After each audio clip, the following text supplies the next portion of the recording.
నమస్తే. తెలంగాణ రాష్ట్ర కాంగ్రెస్ పార్టీకి సంబంధించినటువంటి సోషల్ మీడియా ఇన్ఛార్జీలందరికీ కూడా ఢిల్లీ పోలీసులు అయితే సమన్లు జారీ చేసినటువంటి పరిస్థితి. మే 1వ తారీఖున రేపు ఖచ్చితంగా యొక్క తీర్పు దానికి సంబంధించినటువంటి మొత్తం వ్యవహారాన్ని అయితే విచారించబోతున్నట్టుగా వార్తలు అయితే వస్తున్నటువంటి పరిస్థితి. మనతో పాటుగా మాట్లాడడానికి అసలు అమిత్ షాకి సంబంధించినటువంటి ఫేక్ వీడియో విషయంలో ఏం చేయబోతున్నారు, బీజేపీ ఎలాంటి కార్యాచరణ రూపొందించబోతుంది, అసలు ఇది ఎవరి మెడకు చుట్టుకోబోతుంది, ఇవన్నీ విషయాలు అడిగి తెలుసు. మనతో పాటుగా Aditya BJP party spokes person ఉన్నారు. సార్, ఎలా ఉండబోతుంది అనుకుంటున్నారు? నిన్న ఢిల్లీ పోలీసులు అయితే సమన్లు జారీ చేసినటువంటి పరిస్థితి, విచారణకు హాజరు కమ్మని కూడా దానిలో మాత్రం స్పష్టంగా కనబడతా ఉంది. బీజేపీ పార్టీయే మా పైన బురద జల్లుతుందని కాంగ్రెస్ పార్టీ వాళ్ళు చెప్తున్నారు. నిజంగానే అది ఫేక్ వీడియోనా, అమిత్ షా మాట్లాడిందేనా?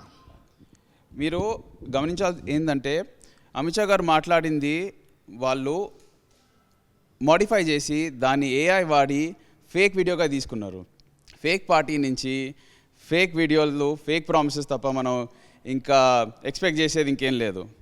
సో మీరు అమిత్ షా గారు స్పష్టంగా పబ్లిక్ ర్యాలీలో లక్షల మధ్యలో ప్రజల ముందు స్పష్టంగా ఏం చెప్పారో అది వాళ్ళ కాంటెక్స్ట్ బయట తీసి ఈ కమ్యూనల్ డిస్హార్మనీ క్రియేట్ చేయడానికి వాళ్ళు క్రియేట్ చేసిన ప్రోపగెండా ఇది. ఇంకో విషయం ఏంటంటే, ఇది ఎవరో థర్డ్ పార్టీయో బయట పార్టీయో క్రియేట్ చేసింది కాదు. ఆసాంలో కూర్చొని వాళ్ళ IT cell, Congress IT cell స్పష్టంగా క్లియర్గా వాళ్ళు క్రియేట్ చేసిన వీడియో, ఆ వీడియోని తీసుకెళ్ళి కాంగ్రెస్ లీడర్స్, సీనియర్ లీడర్స్ దాన్ని ఇంకా ప్రొపగేట్ చేసి బ్రాడ్కాస్ట్ చేసి డిస్హార్మనీ ఇంకా కమ్యూనల్ టెన్షన్లు క్రియేట్ చేయడానికి ఈ వీడియోని బయటపెట్టించారు. అంటే రాజ్యాంగము, ముఖ్యంగా ఇక్కడ ఉన్నటువంటి రిజర్వేషన్ల మీద ఒక ప్రాపగాండం నడుస్తూ ఉంది. మొత్తానికి బీజేపీ పార్టీ మళ్ళీ అధికారంలోకి వస్తే ఇక్కడ ఉన్నటువంటి కాన్స్టిట్యూషన్ మొత్తాన్ని కూడా తీసేస్తారు, రిజర్వేషన్స్ను తీసేస్తారు అని చెప్పేసి ముఖ్యంగా బీసీ, ఎస్టీకి సంబంధించినటువంటి వాళ్ళపైన ఎక్కువ ఈ యొక్క ప్రాపగాండా మాత్రం రుద్దుతున్నట్టుగా కనబడతా ఉంది. నిజంగానే అట్లాంటి పరిస్థితిని ఏమైనా క్రియేట్ చేయబోతుందా బీజేపీ? ఈ ప్రాపగెండా ఎక్కడి నుంచి వచ్చింది? ఇది మీరు క్వశ్చన్ చేస్తే, ఇది మీరు ప్రశ్నిస్తే కాంగ్రెస్ వాళ్ళు క్రియేట్ చేసిన ప్రాపగెండా. స్పష్టంగా మన కేంద్ర శాఖ మంత్రి గారు స్పష్టంగా చెప్పారు ర్యాలీలో మొన్న, reservations will not be abolished, కానీ రిలీజన్ పైన రిజర్వేషన్స్ విల్ బీ అబాలిష్డ్. దానికంటే ఇక స్పష్టంగా చెప్పిన తర్వాత ప్రాపగెండా ఇక్కడ ఈ ఫియర్ మాంగరింగ్, ఈ కమ్యూనల్ క్రియేషన్ కాంగ్రెస్ వాళ్ళు స్వతంత్రాన్ని నుంచి తీసుకొని వస్తున్నారు. మన దేశాలన్నీ డివైడ్ చేశారు, ఇప్పుడు మనుషుల్ని డివైడ్ చేస్తున్నారు, ఇప్పుడు ఈ వెల్త్ కూడా డివైడ్ చేస్తూ అంటున్నారు. అట్లాంటి కాంగ్రెస్ పార్టీని మనం అస్సలు నమ్మలేము. అది ప్రజలు May 13th నాడు మనసులో పెట్టుకొని ఓట్ చేస్తారని మనకి పూర్తి నమ్మకం ఉంది.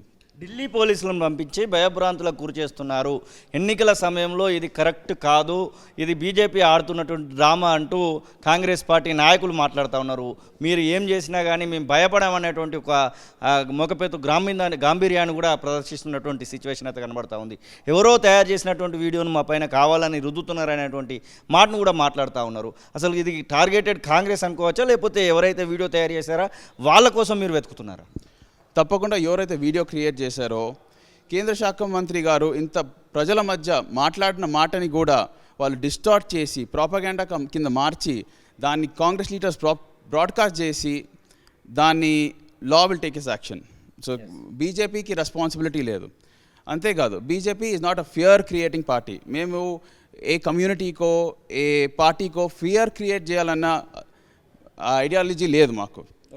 సో దానికి మీరు let the law take its course, and తప్పకుండా those who are behind it will be penalised. మీ అగ్రనాయకుడు అమిత్ షా అంటేనే అగ్రనాయకుడి పైన ఒక మార్ఫింగ్ వీడియో, అది కూడా డీప్ మార్ఫింగ్ వీడియో కనబడతా ఉంది.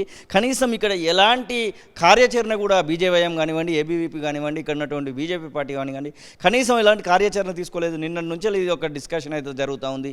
ఢిల్లీ పోలీసులు రావడము, నోటీసులు ఇవ్వడం, ఇవన్నీ జరుగుతూ ఉన్నాయి. దీనిపైన కనీసం ఎవరు స్పందించట్లేదు ఏంటి మీ వాళ్ళు? మీకు కూడా తెలుసు, ఇప్పుడు election mode of conduct is on. దాన్ని బట్టి మేము ఏం చేయగలుగుతామో అవి చేస్తాము. బట్ లెట్ ద లా ఉంది, లా ఎన్ఫోర్స్మెంట్లు ఉన్నారు, ఢిల్లీ నుంచి వచ్చారు. మన కాంగ్రెస్ ఐటీ సెల్ని వాళ్ళు ఆల్రెడీ డేటా సబ్మిట్ చేయమని వాళ్ళ ఫోన్ కాన్ఫిస్కేట్ చేశారు. సో వాళ్ళు the law is taking its course. ఇప్పుడు స్పెసిఫిక్గా మేము we respect the election commission, దాన్ని బట్టి will see what happens. BJP party వాళ్ళు గతంలో చేసినటువంటి మార్ఫింగ్లో భాగంగానే బీజేపీ వాళ్ళే చేసుకొని ఇది మా మీద రుద్దుతున్నారనేటువంటి ఒక వాదం కూడా, ఒక రకమైనటువంటి అభిప్రాయం కూడా వినబడతా ఉంది. నిజంగానే అట్లాంటివి ఏమన్నా మీ వాళ్ళు చేయబోతున్నారా? ఇది మీరు మళ్ళీ కాంగ్రెస్ ఫేక్ ప్రోపగండా చెప్తున్నట్టుంది. సో ఇట్లాంటివన్నిటికీ మేము సమాధానాలు ఇచ్చుకుంటూ పోతే మాకు చాలా ఎలక్షన్ పనులు ఉంటాయి. ఇవన్నీ మాకు రిప్లై చేయాలి. రేపు అమిత్ షా రాబోతున్నారు. రేపు ఇక్కడ హైదరాబాద్ ఏరియాలలో రోడ్ షో కూడా ఉంది. ఎలా ఉండబోతుంది అనుకుంటున్నారు? దీని ఎఫెక్ట్ ఏమైనా ఉంటుందా? అమిత్ షా నోటి నుంచి అసలు ఈ డీప్ ఫేక్ వీడియో మీద విషయంలో ఏదైనా మాటలు వినబడుతున్నాము మేము? గౌరవనీయ ప్రధానమంత్రి గారు ఆల్రెడీ నిన్న చెప్పారు స్పష్టంగా. సో మళ్ళీ చెప్పదలుచుకోలేము. అండ్ పార్టీ లీడర్స్ వాళ్ళ స్పీచ్ల్లో చెప్తారు తప్పకుండా. They will address it, no doubt. ఇది ఆదిత్య చెప్తున్నట్టు మాటలు. ఖచ్చితంగా తెలంగాణ రాష్ట్రంలో ఉన్నటువంటి కాంగ్రెస్ పార్టీ అనే కాదు, ఈ డీప్ ఫేక్ వీడియో ఎవరైతే ప్రిపేర్ చేశారో వారిని అయితే వదిలిపెట్టదలుచుకోలేదు. అది లా అండ్ ఆర్డర్కి సంబంధించినటువంటి వాళ్ళు చూసుకుంటారు. దీనిలో బీజేపీ ఇన్వాల్వ్మెంట్ అనేది అయితే ఉండదు. ఇంకొకసారి ఇలాంటి డీప్ ఫేక్ వీడియోలు రాకుండా చూడాల్సినటువంటి బాధ్యతను కూడా బీజేపీ తీసుకుంటున్నటువంటి ఆశాభావాన్ని అయితే వారు వ్యక్తం చేస్తున్నటువంటి పరిస్థితి. కెమెరా పర్సన్ సతీష్తో కలిసి శ్రీనివాస్ తొలివెలుగు, హైదరాబాద్.